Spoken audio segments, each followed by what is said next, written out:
to the Remso Republic. On the way out to LA Lounge in Queens while we was in the car on our way to the shop. But yo, right now, kick the bass for them brothers and let them know what goes on. Rolling stones in the rap game, not bragging. Look bigger than Jagger, not sagging. Rolling backwards, I'ma leave it at that. Ladies and gentlemen, welcome back to the show. It's great to have you all listening in wherever you are in the country.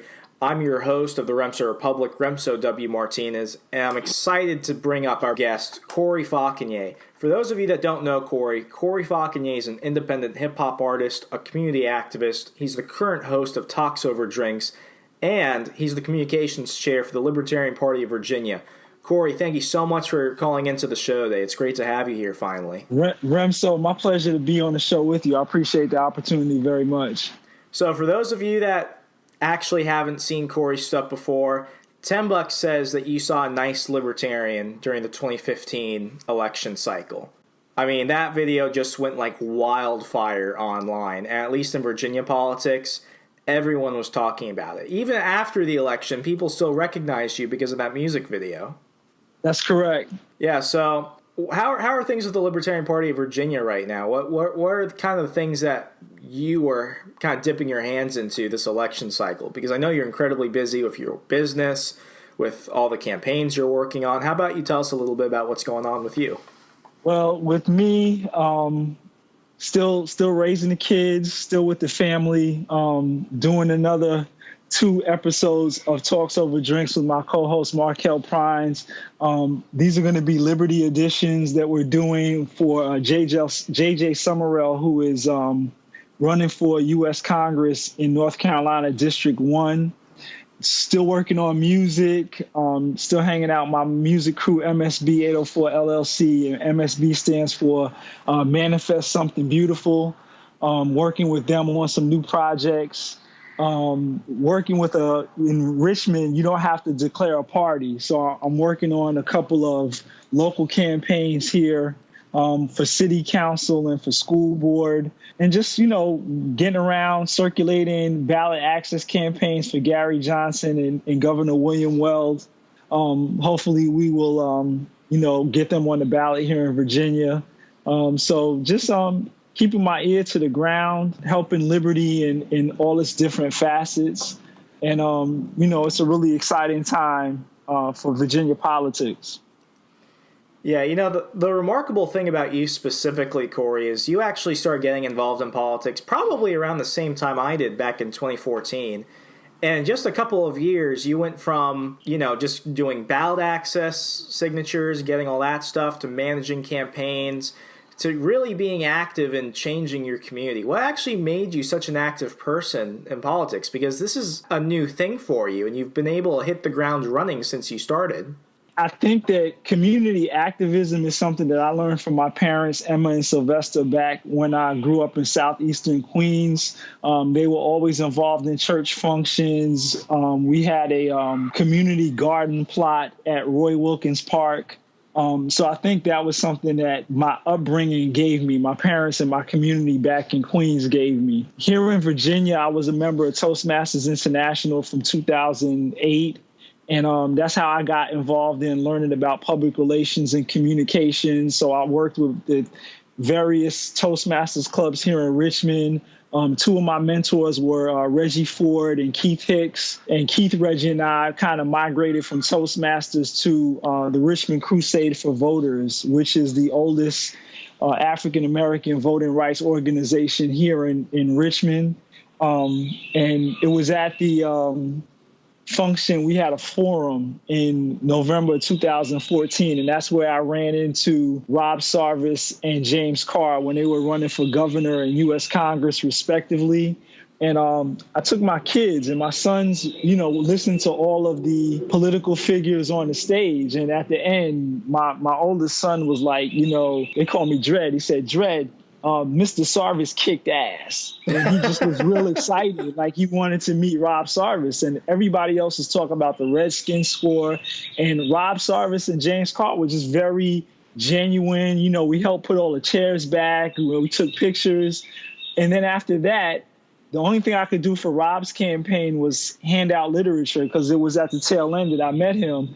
And I said that, if there was anything I could ever do for the Libertarian Party, for them to, call me and let me know. And next thing I knew, that's when I first started getting on Twitter, and all the libertarians from around the Richmond area started to tweet me and invite me to functions. So I started to go just to find out for myself what liberty was about. And then it was not soon after that I met Carl Ozer, and Carl was like, "Hey, Corey, I have this proposition for you." And I went out and met with him, and it just we clicked. And I think between those functions and meeting those key people, I've always been an independent. So I don't think, I was never a Democrat or a Republican. So I feel like libertarianism, or, the liberty movement for me, is what it needs to be at this particular point. And it's talking about freedoms that we're not seemingly to get in this two-party system that's broken. I mean, nothing's working. We don't have to even, look at it. I know for Richmond politics, over the last 10 years, they're running the city into the ground. They can't afford to pay police. They can't afford raises for fire personnel. They can't fund public schools. What's there left to do? Like, either me as a parent, I should have the ability to decide to homeschool my child or figure out some type of charter school situation. But currently, it doesn't seem like anything is working. And I'm looking forward to some of these new faces who are running for city government to get in there and try to work together to make Richmond, a good place to live, work, and raise a family. That's awesome. Who are some of the people that, you kind of brought up just now, these people that are actually going to try and bring the message of liberty to Richmond? Right now, Garrett Sawyer is running in the 5th District against Parker Agalesto. Amelia Leitner, who is my adopted mom, is running in the 8th District against Reva Trammell. So those are two of the city council races that I'm working on and helping them with communication. Garrett is, both Mom and Garrett I met during my tenure with the Richmond Crusade for Voters. So I've worked with them closely. Both of them have a good perspective of, community involvement, activism, and wanting to bring business to help out the community. And like Ms. Leitner said in her first speech when she was at a fundraising event, Hull Street needs to look like Main Street. The problem is that all of these businesses are coming to Richmond and the city's attracting all this big business, but none of this big business is coming to the Hispanic or the African American community. So it's almost like we're left out, and there's nothing functional working to improve our quality of life, the quality of life of our children's education. I know my kid's school, Huguenot High School, it's a beautiful $64 million building. I think the city would have been better off taking that money, Remso, and spreading it across the whole system. Actually, you know what? You actually just reminded me of something recently. There was an issue of the local school district in Richmond, and I'm trying to remember because we were actually on the phone. We were talking on the phone about this recently. The student walkout. Right. Student walkout. Yeah. Can you go ahead and remind me and maybe tell our viewers a little bit about that? Because that was a big issue, and nobody talked about it. I didn't see it on the news. I know a couple of reporters talked about it, but it was you and the other activists dealing with this that were trying to get this out over social media. You were making phone calls. Tell us a little bit about it. I definitely, so the one mainstream media outlet I do have to shout out is WRIC Channel 8. Matthew McClellan, he was on the scene at City Hall, and they're always in the mix. So I definitely got to shout Channel 8 because they're always out there. But basically, the kids decided that, they were fed up and they see what we as adults can't seem to fix. And some of the schools decided that they were going to walk. It depended on what school you were at, depending on if you got out. I know George Wythe High School security kind of barricaded the door, and they were like, yeah, not so much, you guys can't go. I do know that Open High School was one of the schools that did actually walk out. I instructed my kids at Huguenot that I would take them to the protest, just from my experience being in New York. And the last time there was a big demonstration there, and it was like a bunch of rappers, and all the kids walked out of school. They met up with the NYPD, and kids and the police, they don't really mix. So it was a lot of people getting arrested and pepper spray and this, that, and the other thing. So I told my kids, I took them to the march with me and their mom, because at least if something happened, I was with my children. I think that people saw it different ways. Some people were like, it's great for the kids to stand up for themselves. But like I say, they're my children. So if anybody needs to be fighting, we as the parents who are adults, who pay the taxes, we should be the ones going to bat for our kids. So before we get a little too ahead of ourselves, what were some of the issues that led up to this? Led up to the walkout? Yeah. I think basically the walkout happened because of the budget. Basically, they were saying at that point they were like, I think $18 million in a deficit, and they wanted to close between 6 and 8 schools. But when you look at the school system in Richmond, I mean, my kids go to Huguenot, there are 40 kids in a class.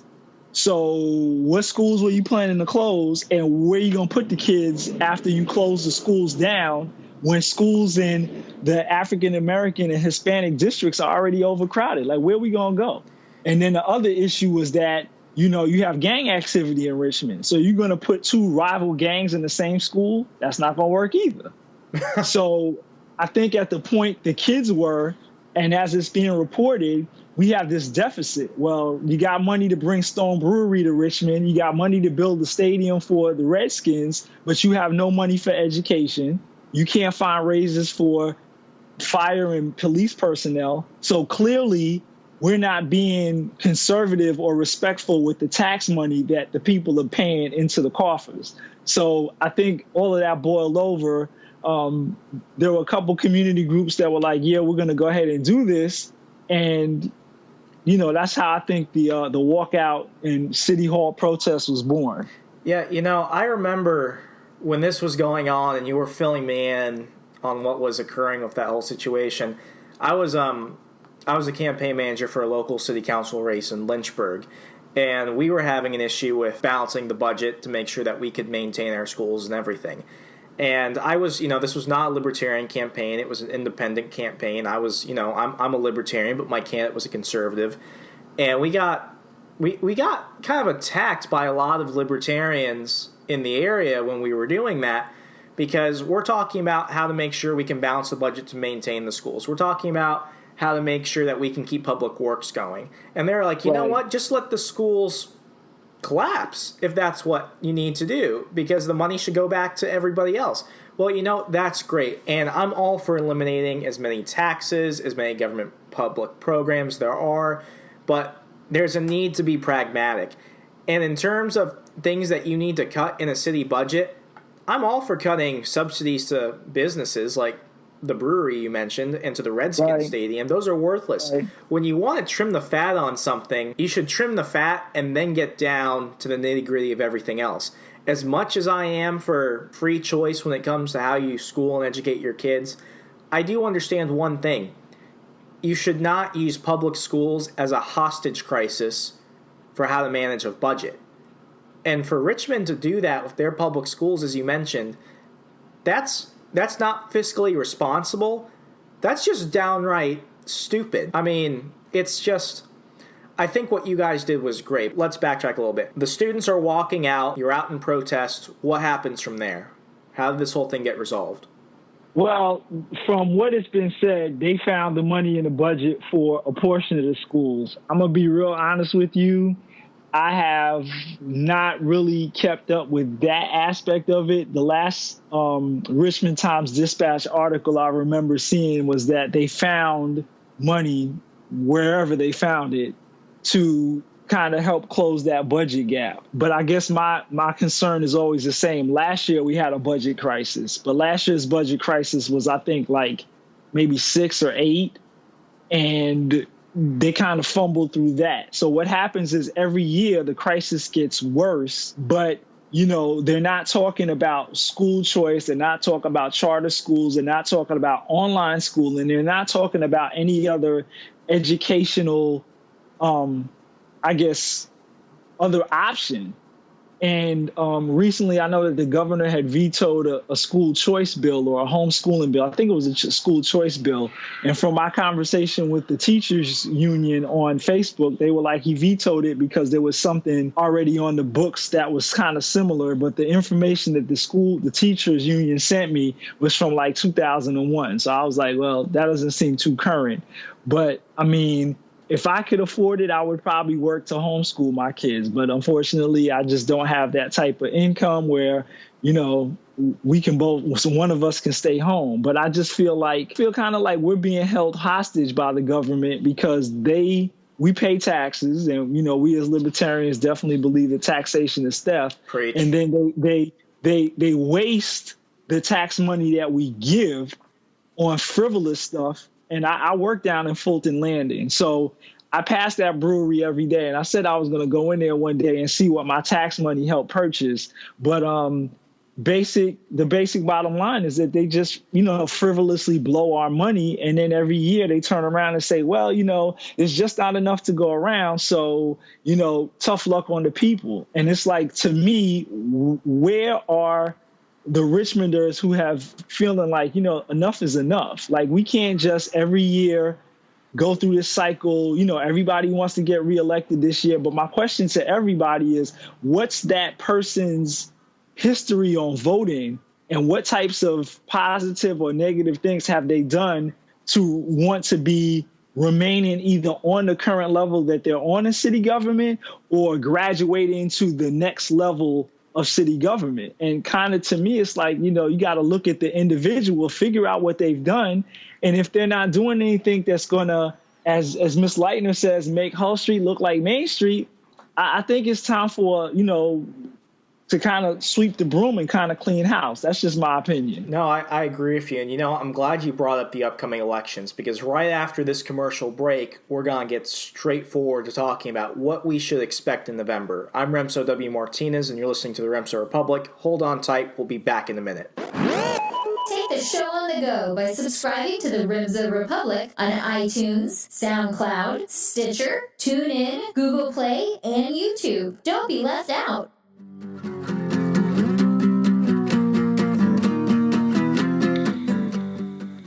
For years, the Republican and Democrat parties have used social issues and crises to keep us at odds with one another. They've divided us into groups and pit each group against the other, while those in government have together collaborated to strip us of our liberty little by little. In 2009, I decided to do something about it, and the Rupert for Senate campaign was born. Government of, by, and for the people requires our participation, not as voters, but as leaders and decision makers.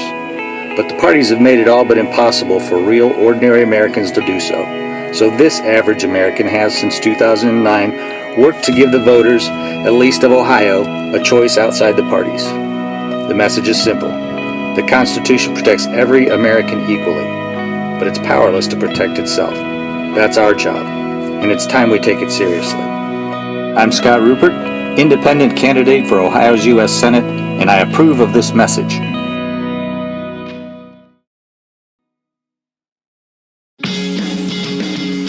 So people often ask me what podcasts I listen to. When I'm not listening to old episodes of my own, that is. There are many great out there.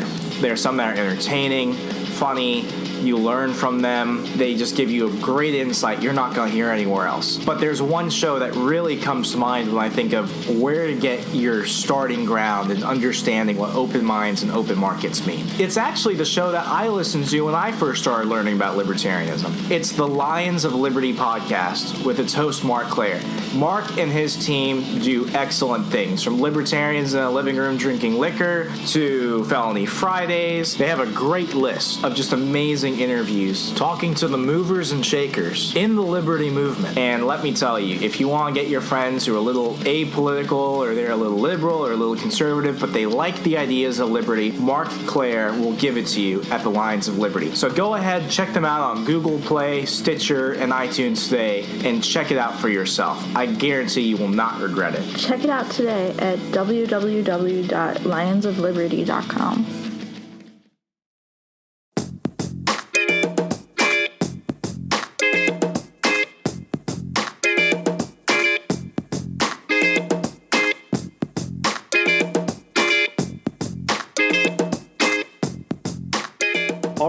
folks. Welcome back to the show. I've got Corey Fauconier, the communications director for the Libertarian Party of Virginia. Corey, when we right before we got into our commercial break, we were talking about what to kind of expect in terms of the upcoming election. There's a lot of stuff going on in the country. I mean, obviously, you turn on any channel, you're going to see them talking about Hillary or Trump. But in terms of the battleground states, Virginia is key. And where we decide to go with our own local elections, that typically mirrors what we're going to see nationally. So my question to kind of start things off is, as the communications director for the Libertarian Party of Virginia, what should we be expecting in November? You know, November is, and I think this has been my first national election in kind of my role with the Libertarian Party. I think sometimes people come out for these elections thinking that the national elections make kind of, I guess, the policies that are really going to affect us. But I think it's kind of the opposite. I think that it's the local elections that make everything kind of work for your community. I'm not really a big proponent of Hillary Clinton. I think her email scandal and I guess various other things that I've heard, not from the mainstream media, and I kind of encourage folks to listen to the podcasts like the Rumso Republics, you know, peep out Alex Jones and InfoWars, you know, kind of, you know, don't just look at mainstream media, because, and I say this all the time on Facebook, people drown in the mainstream, because I think sometimes that is prepackaged to make you think a certain way, and then we get all upset and we allow our perspectives to be skewed. Yeah, you know, I actually saw this quote online the other day, and it's kind of stuck in my head ever since, and it relates to this. It's that we live in an ocean of information, but we drown in a flood of ignorance. Yes, I saw that same post. And that's kind of how I feel. I think that I respect certain things about Donald Trump, because I think what Donald Trump is doing is he's the voice of the people who feel like they have no voice. He's speaking a certain segment of the population, and I understand why they're frustrated, and I can understand that they want some type of change. Maybe the change Donald Trump is trying to bring may not be the change. But the thing that I like about his election, or the thing that I like about his campaign, is he's drawing attention to how parties select their nominee number one. And a couple cycles back, it happened here in Virginia, where Joe Morrissey was a Democrat in the state house. Basically, the Democrats kind of turned against him, and then he resigned his post, but then he re-ran as an independent. And basically, the Democrats here in Virginia kind of used a couple of Democrats to kind of pick who his replacement was, and the people at large, their vote didn't matter. And that was kind of key to me at that particular point, because it's like the parties kind of conspired to figure out how they wanted to do it, and our regular popular vote for that district just didn't matter. So it's kind of like what Mr. Trump is saying is going on in the Republican Party, and he wants to bring people's attention to parts of the situation that may not work for us as the people. So I think that's the one thing about his campaign that I'm kind of respecting. The other thing, I'm gonna jump in real fast, Corey. I'm glad you bring that up. He's bringing up these issues. He's bringing up the frustration that the American people have. The one thing that you've been able to really encapsulate with Donald Trump is that he's running as the anti-establishment candidate, even though looking at his life, he's always been for the establishment. The thing that frustrates me about the Libertarian Party right now is that I think we missed a big opportunity. This should have been our election, and I don't want to cut us down too much. I think we're going to have some record-breaking numbers in the general in November. But I think the record-breaking numbers that we're going to see, they're less than what they could have been if, let's say, we went with someone like John McAfee. If, let's say, we had more and more candidates running for these local elections. Do you think that we've missed out on our opportunity and market ourselves as the actual alternative to these establishment politics, or did we succeed at that? What are your thoughts? I'm kind of on the fence with both, and I'm going to tell you why. I think people like us, Remso, like, we're already sold. We know change needs to be made, and like, we're revolutionary enough in our thinking to say we need to make change now. Unfortunately, for a lot of Americans, they need to make change in small baby steps. So I think that what happened to our party at this juncture is that a lot of us are revolutionary, but then a lot of us are pragmatic. And basically the revolutionary side of the party, you know, the real libertarians, the real, you know, anarchist libertarians, we're going to scare the hell out of regular Main Street type of people. There's no way we're going to meet them in the middle. So I think what happened and what is happening is we're kind of having to adjust our message a little bit to get the mainstream people to come over. It's like, you know, you can't feed a baby with no teeth steak. It's not going to digest. It's not going to work. So we basically had to make our message baby food to meet the people that are the undecided voters. I understand why it was done, but I mean, I've always been, you know, my favorite rapper right now is Roy Revolution. And he says in one of his songs, I ride for the rejects, nerds, and unpopulars. I'm not going to, you know, sugarcoat my message to make you get it. You should be able to get my message. And even if you say, hey, Corey, I looked at Liberty and it doesn't work for me and I don't want it, that's different. What's happening to us, and at least to me and my community, is, and Mr. McAfee said that, and when I met him in Orlando, you know, we had this whole conversation, me, him, his wife, and my wife, Mandy, is the fact that he was like, more African Americans need to come to Liberty. I mean, Rob Sarvis and James Carr came to my neighborhood and they picked me up. I'm in the neighborhood and I'm telling people about Liberty, and everybody's like, yeah, I'm not doing that. But they're not really looking at us as a whole. They're not really looking at why liberty is important, because right now I feel like we don't have a lot of liberties, especially in Virginia, where they took the ballot access thing to court, and Monday came and we're finding out now at the tail end of the week that we lost our ballot access lawsuit. It's either Republican or Democrat. And according to the judges that sat and looked at this, you know, they're trying to keep the American people from being confused. I mean, I don't really understand the confusion. Clearly, the judge went to law school. He learned, and he became a better person after he was able to digest and learn about the law. We should be given that same respect. And I think here in Virginia, you know, it's a lot of stuff's got to change. Some stuff is changing, but a lot more stuff has to change, where it's 2016 and my party can't even get on the ballot. Like, where's the freedom in that?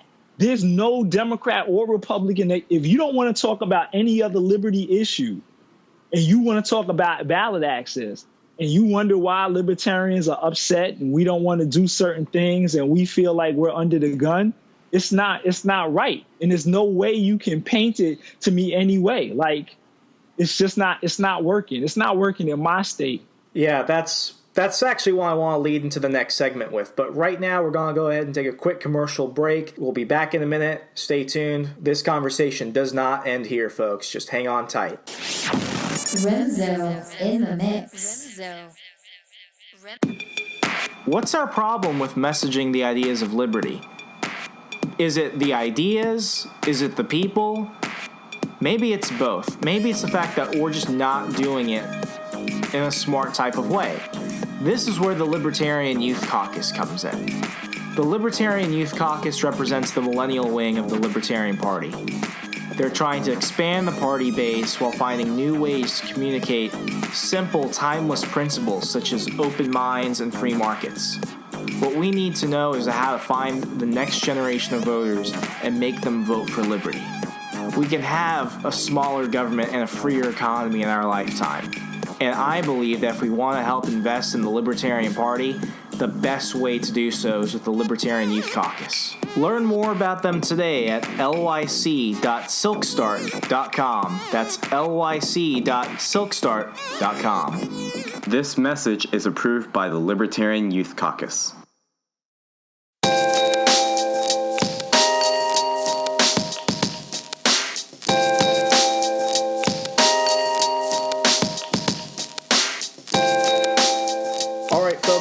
for the final segment. Corey, finish off the show. The biggest thing that you brought up in the last segment was we have to get people to listen to our ideas and to understand them, and that we can't throw our full-blown philosophy, which is fringe and new to a lot of people, for them to get it, for them to want to be interested in it. Now, you brought up the hardcore anarchist wing of the Libertarian Party. I think I'm more of a pragmatist. We have people that call themselves volunteerist and classical liberals, et cetera, et cetera. I call myself more of a conservatarian. But there's an issue with messaging. And I don't like it whenever I see Gary Johnson stand up on the stage sounding stupid saying, I'm fiscally conservative and socially liberal. He's playing into identity politics. And as we've seen during his campaign since he got the presidential nomination and he brought freaking Bill Weld, who praises Hillary Clinton every chance he gets. Old friend, nice kid, knew her in her 20s. We shared an office on the Nixon impeachment. Real bond, lifelong. Seriously, not kidding. Which, by the way, I'm actually afraid to see Gary Johnson get on the debate stage if he does with Donald Trump and Hillary Clinton, because I don't know if Bill Weld will be wearing a Team Gary jersey or a Team Hillary jersey. So just throwing that out there. But let's say I'm just a regular voter. Let's say I'm an independent, and you want to start this conversation with me. If I'm looking to vote for a libertarian, what would you say to me to try and convince me, at least consider your ideas? First of all, I would ask you what you believe so I can find out where you're coming from. If you're a Republican, and I've had a chance to speak to a few African-American Republicans, which I thought was actually refreshing, and then I have a lot of friends that are Democrats. I think that even though I'm in the community, I'm kind of frowned upon because I'm like the black sheep, kind of. I would want to know why people think being a Republican or Democrat has worked and what their person that they're supporting, what they've done in their current role that makes that voter think that they're favorable to take either to be reelected or go to the next step. I start here in Virginia with people that I meet, and I just talk about ballot access. We don't even have a choice of who can get on the ballot. And we have to spend a lot of our time, effort, and resources in getting on the ballot in the first place. That's probably the most, important thing to me is that everybody has a choice. And, choice to carry a gun, not to carry a gun, choice to be gay, straight, love the animals. I don't care what you believe in, but the liberty is in, even though we may not agree at the end of the day, Remso, as long as what you do doesn't negatively impact me or hurt me or my family, then I feel like you should have the freedom to do so. And in reality, they say we have freedoms, but I really don't think we have as much freedom as they make us think we do, because we still have the same problems that we do. And more government doesn't make our problems go away. I thought that the one thing I learned, I went to the 20-year anniversary of the Million Man March, and I was listening to Louis Farrakhan, and I was sitting on the Washington Mall, and I had the family, everybody was with us, and we kind of laid out and had a picnic. And I'm listening to Louis Farrakhan, and I said, Louis Farrakhan sounded a lot like Carl Ozer, telling me that, the government isn't going to give you freedom. And I was totally blown away. I looked at my wife, we just looked at each other and just smiled. And I was just like, people don't understand. You can't be a Democrat because your parents were Democrats and their parents were Democrats. Like, somehow along the line, me as a parent, I want to teach my children right from wrong. And then there's going to be a time, Remso, where, you're younger than me. There's going to be a time where I'm going to have to pass the baton to your generation. And good, bad, or indifferent, I'm going to let go of that baton. And your generation, it's going to be your turn to do whatever you think, right, wrong, or indifferent. I can't hold the baton and tell you for the rest of your life, Remso, you got to do it my way. You're going to do it your way. You're going to do it the way you see fit for you and your children. And it's going to be time for me and all the retirement age people to have a seat somewhere and, wish you guys the best of luck.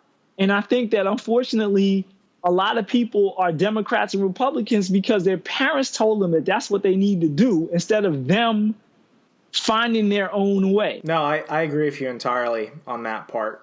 I think the fear with people is what will happen when I take charge of something? What will happen when it becomes my responsibility to do it? Because we have a lot of sheep. We don't have a lot of sheepdogs because people are afraid that they're going to be ostracized. People are afraid that it will negatively impact them. People are afraid of fear. It's fear itself of what will happen. Until we get people to actually understand this is what's going to happen when you don't take action, then they might listen. Inaction is in itself an action. And if you're not standing for something, you're standing for nothing. That's right. Yeah, so Corey, if people want to follow you, get in contact with you, if they want to learn more about the Libertarian Party of Virginia, how can they keep track of you? You see me on Twitter all day, every day. My Twitter handle is COREY, M as in Maurice, F as in Frank, AUCONIER. That's me on Twitter. I'm on Facebook at Corey Fauconier. Facebook and Twitter is probably the best way to catch up with me. If y'all say, hey, I'm going to answer. And I think social media is that platform to allow us to reach out around the state, around the country, and around the world to kind of share ideas. So that's the one thing I can say about the Libertarian Party members on social media. We could always find each other. We could always reach out. North Carolina will see us on September 17th, Music for Liberty. Our venue is secured, and I don't recall the name because we just secured it. But if you guys catch up with JJ Summerell page on Facebook and Twitter, you can catch up with us. We're going to have a mix, hip-hop, gospel, R&B, bluegrass, country, reggae, a little bit of music for everyone. And, we want to utilize the music as an attractive method just to, talk about politics a little, but enjoy the musical message for liberty and, kind of just embrace one another. One of my favorite Ron Paul quotes is, how can you have a revolution if you don't have any music? That's right. I think you've tapped into that perfectly. So, Corey, thank you so much for coming on the show. It was a pleasure to have you. My pleasure. Love you, man. Keep it up, Remso. Stay connected to Liberty's Rabble Rouser on Facebook and Twitter to stay up to date with the latest episodes, blogs, and other available content. What are you waiting for? I'm a proud libertarian. Republicans and Democrats is just straight jibber-jabbering. Ain't talking nonsense, the same old political thought to make the game unfold. See, my ancestors died for my right to vote. Dead serious, nah son, this ain't no joke. But I'm not the 18th letter, nah. I'm just trying to spit rhymes to make my hood look better. Education for my kids, jobs for my peeps.